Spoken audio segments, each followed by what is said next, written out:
हे पद आहे, जरा येडेवानी करू नको. तो कायद्याचा अभ्यास केलाय म्हणून तू वकील आहे, तो न्यायाचा अभ्यास केलाय म्हणून तू न्यायाधीश आहे, तो इंग्लिशचा अभ्यास केला म्हणून तू शिक्षक आहे, तू BSc BEd आहे म्हणून तू शिक्षक आहे. तू शिक्षक ही तुझी पदवी आहे, तू शिक्षक नाही. येडेवानी करू नको.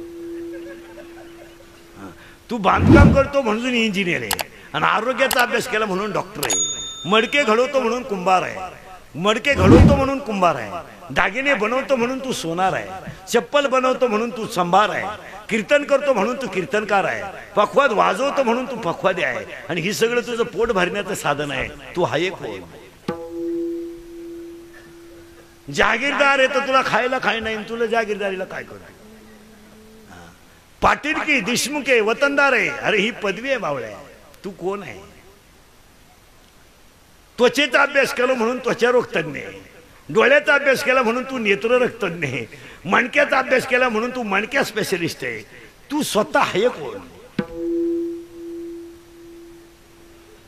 निवडून आला म्हणून सदस्य आहे तू. तू कुठे फुकट आला? 2-4 बाया तुमचं ऐकतात म्हणून तुम्ही बचत गटाचे अध्यक्ष आहात आणि बाहेरचे जास्त ऐकतात आपलं म्हणून तर आपला बाहेर गट आहे. आत कुठं गट आहे? आपला गट घरात नाही, आपला गट बाहेर, कारण आपलं वजन बाहेर आहे. आत काय? आज झाकली 1.25 लाखाची. हो, आम्ही फक्त एक वापर करायचा, महिलांनी फक्त एक करायचं, फक्त म्हणायचं महिलांवर अन्याय होते. हे खरं सांगू, 9व्या अध्यायात ओवी अशी आहे, अर्धनारी नटेश्वर, स्त्री आणि पुरुष एकच जात आहे. स्त्रीवर कालही अन्याय नव्हता, आजही नव्हता आणि उद्याही नाही.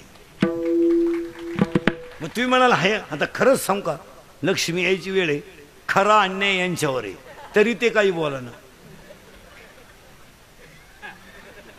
40,000 रुपये पगार कमीत आहे तरी पोराला झोका देते. दरवाजा लावून भांडे घासीते रे, दरवाजा लावून भांडे घासीते.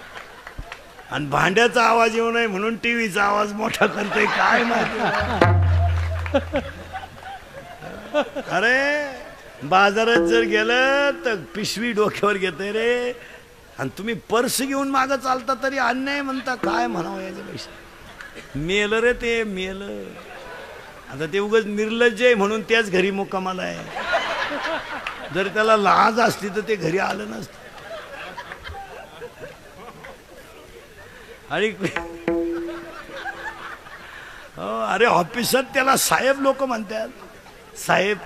आणि त्याची बायको म्हणते पोरांना, पप्या तुझ्या बापात गाढवात फरक नाही. आता काय करा? अरे ज्याच्या सही शिवाय कागद सरकत नाही त्याला तुम्ही गाढव म्हणता, तरी तो गाढव काहीच म्हणानं.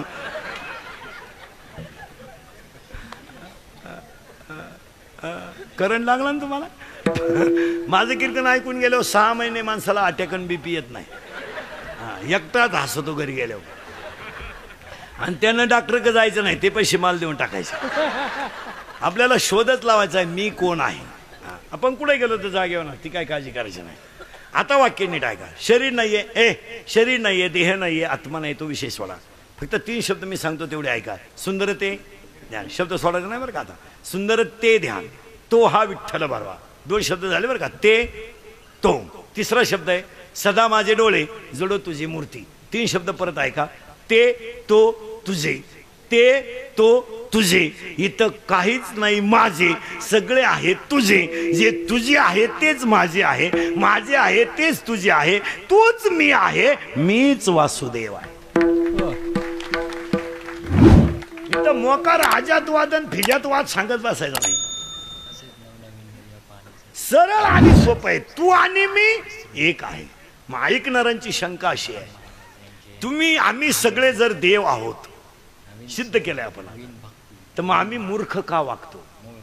त्याचं उत्तर आहे, उत्तर आहे का नीट. एका दगडाची पायरी आहे, एका दगडाची मूर्ती आहे, आणि एका दगडावर लिहिलंय नारळ येथे फोडा. याच्यात खाणीचा काय दोष? एक मडकं दही हंडीला आहे, एक मडकं दहाव्याला आहे, आणि एक मडकं दुधाला आहे. त्याच्यात कुंभाराचा काय दोष? जमीन एक आहे, पाणी एक आहे, फुटबॉल एक आहे, मोटार एक आहे, वाफे 3 आहेत. पाणी मिरचीला गेलं तिखट झालं, कारल्याला गेलं कडू झालं, उसाला गेलं गोड झालं. त्याच्यात पाण्याचा काय दोष आहे? ऐसे भिन्न भिन्न प्रारब्धाने केले वाटे, हे ज्याचं त्याचं प्रारब्ध आहे. काही माणसं ऑफिसमध्ये शिपाई म्हणून कामाला लागले, अभ्यास करून क्लास 1 झाले त्याच ऑफिसात. काही पैसे भरून क्लास 1 झाले, रात्री श्रीमंत व्हायला गेले, निवांत झाले. हे ज्याचं त्याचं प्रारब्ध आहे, हे ज्याचं त्याचं प्रारब्ध आहे. आणि एक वाक्य लिहून ठेवा, प्रारब्ध बदलावता येतं, फक्त कर्म चांगलं पाहिजे.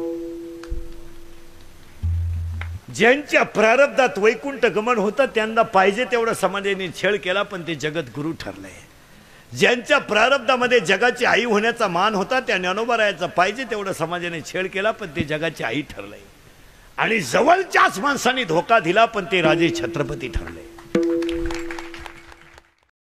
व्हिडिओ आवडल्यास व्हिडिओला लाईक आणि चॅनलला सबस्क्राईब करायला विसरू नका. धन्यवाद.